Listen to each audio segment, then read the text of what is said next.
బన్నీ గారి గురించి అంటే అల్లు అర్జున్ గారి గురించి ఎప్పుడైనా సరే 4 మాటలు పొగిడారు ఎప్పుడైనా? ఏమంటే ప్రభాస్ గారి గురించి చెప్తారు, జూనియర్ ఎన్టీఆర్ గారి గురించి చెప్తారు, మహేష్ బాబు గారి గురించి చెప్తారు, చరణ్ గారి గురించి చెప్తారు. మరి మీ ఇంట్లో ఉండేటువంటి అల్లు అర్జున్ గారి గురించి ఎప్పుడైనా సరే 4 మాటలు చెప్పారా పవన్ కళ్యాణ్ గారు?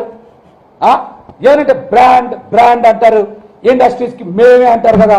మరి ఎప్పుడైనా అల్లు అర్జున్ గారి గురించి 4 మంచి మాటలు చెప్పారా? అల్లు అర్జున్ గారు ఒక బ్రాండ్, తెలుసుగా బ్రాండ్ పేరు డబల్ క్యాపిటల్ ఏ ఉంటుంది, double A, Allu Arjun brand. Allu Arjun ఒక బ్రాండ్ తెలుసుగా. ఆయన మీకు ఒక విషయం చెప్తున్నాం. ఆయన చాలామందికి అంటే ప్రొడ్యూసర్లకి, ఆయన దగ్గర గొడుగు పట్టుకున్నటువంటి వ్యక్తులకి చాలామందిని ప్రొడ్యూసర్లుగా చేశారు, డైరెక్టర్లుగా చేశారు. అట్లాగనే డైరెక్టర్లుగా చేశారు. అదేవిధంగా మీరు చూస్తే చాలామందికి సొంత ఇల్లు కూడా కొనిచ్చారు. బంధువులకి అదేవిధంగా స్నేహితులకి, తనని నమ్ముకున్న వాళ్ళకు కూడా ఆయన ఏం చేశారు? సొంత ఇల్లు కూడా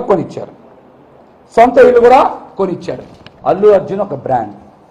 ఆయన క్యారీ వ్యాన్ మీద చూశారుగా డబల్ ఏ అని ఉంటుంది, ఆయన షర్ట్ల మీద కూడా ఒక రాసి ఉంటుంది, డబల్ ఏ అని రాసి ఉంటుంది. అల్లు అర్జున్ గారు ఒక బ్రాండ్. మరి ఆయన బ్రాండ్ ఏంటో తెలుసా? ఒక చినిగిపోయిన చొక్కా వేసుకొని, ఒక చిరిగిపోయిన లుంగి కట్టుకొని, ఒక ఇరిగిపోయిన పుల్ల పట్టుకొని ఇంటి ముందు ముగ్గులు వేస్తారు కదా, అట్లాంటి ముగ్గులు రంగులు 4 ముఖానికి రాసుకుంటే, ఒక చిరిగిపోయిన లుంగి, ఒక ఇరిగిపోయిన పుల్ల, ముఖానికి 4 రంగులు రాసుకుంటే 1000 కోట్లు వసూలు చేసినవే ఆయన బ్రాండ్ పుష్ప. ఏంటి? పుష్ప. దేశవ్యాప్తంగా కదిలిచ్చింది ఆ సినిమా. అది బ్రాండ్ అంటే, అది ఫిల్మ్ ఇండస్ట్రీని బతికించడం అంటే, మీరు ఎక్కడైనా అట్లాంటివి చేశారా? ఒక మారుతి, ఒక బన్నీ వాసు, అట్లాంటి వాళ్ళు చాలామంది బయటకు వచ్చారు. ఈ మాట ఎందుకు మాట్లాడాను తెలుసా? ఈ మధ్య చంద్రబాబు నాయుడు గారితో పవన్ కళ్యాణ్ గారు నుంచొని స్కిల్ డెవలప్మెంట్ గురించి మాట్లాడుతున్నాడు. పవన్ కళ్యాణ్ గారు, అసలు నీకు స్కిల్లే లేదు, ఇంక డెవలప్మెంట్ ఏమొస్తుంది? అసలు మీకు స్కిల్లే లేదు, డెవలప్మెంట్ ఏమొస్తుంది? అందుకనే అల్లు అర్జున్ గారి బ్రాండ్ గురించి మాట్లాడా. Pushpa 2 table 1200 crores. Pushpa 2 table 1200 crores అంట. నాకు తెలియదు, సినిమాల మీద పెద్దగా నాలెడ్జ్ లేదు. 1200 crores అంట. మరి ఇండస్ట్రీ ఎవరి మీద బతుకుతుంది? ఎవరికి ఉపయోగపడుతున్నారు? ఎవరిని పెంచుతున్నారు?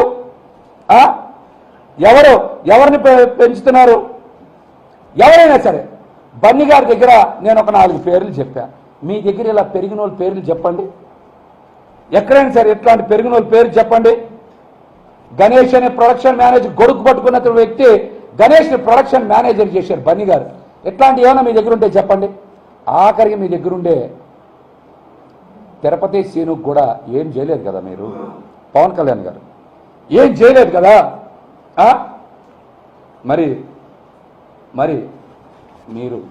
మీరు బ్రాండ్ అని చెప్తారు, ఫిలిం ఇండస్ట్రీకి మేమే దిక్కు అని చెప్తారు. ఇట్లాంటి ఒక్క ఉదాహరణ చెప్పండి మీ దగ్గర ఏమైనా ఉంటే. బన్నీ గారి గురించి చెప్పాను నేను, కొంతమంది కోపం రావచ్చేమో. ఉన్న వాస్తవాలు చెప్పాను నేను, ఏ రాజు గారు ఉన్న వాస్తవాలు చెప్తున్నా. మరి దీని మీద మాట్లాడండి. ఈ మధ్య ఇంకో గొప్ప విచిత్రం జరిగింది. ఏంటో తెలుసా? అది జనసేన పార్టీ అసెంబ్లీ పార్లమెంట్ అభ్యర్థులకి తెలుగుదేశం పార్టీ కార్యాలయం నుంచి చంద్రబాబు నాయుడు గారు టెలికాన్ఫరెన్స్ నిర్వహించారు. అర్థమైందిగా మురళి గారు? ఎవరు ఎవరు నిర్వహించాలి? పవన్ కళ్యాణ్ గారు జనసేన పార్టీ కార్యాలయం నిర్వహించాలి. కానీ పవన్ కళ్యాణ్ గారు నేను మొన్నే చెప్పా, ఈ పార్టీ ఏదో ఒక రోజు అంటే ఒక 12 నెలల కాలంలో తెలుగుదేశం పార్టీలో కలిసిపోతుందని చెప్పా. నేను చెప్పి వారం రోజులు 10 రోజులు కూడా కాకముందే జనసేన పార్టీ తరఫున పోటీ చేస్తున్న వాళ్ళు కూడా 11 మంది తెలుగుదేశం పార్టీ ఇతర పార్టీ నాయకులు అని చెప్పా. వాళ్ళకి ఎన్నికల టెలికాన్ఫరెన్స్ చంద్రబాబు నాయుడు గారు నిర్వహించారంట. అంటే అందులో పవన్ కళ్యాణ్ గారు కూడా ఉండుంటారు కదా అందులో. అంతేనా శేషగిరి గారు? అంతేనా? అందులో ఎవరు కూడా ఉండుంటారు? పవన్ కళ్యాణ్ గారు కూడా ఉండుంటారా? అంటే జనసేన పార్టీ తరఫున పోటీ చేసే అసెంబ్లీ పార్లమెంట్ అభ్యర్థులకి టెలికాన్ఫరెన్స్ ఎవరు నిర్వహిస్తారో తెలుగుదేశం పార్టీ కార్యాలయం నుంచి చంద్రబాబు నాయుడు గారు నిర్వహిస్తారంట.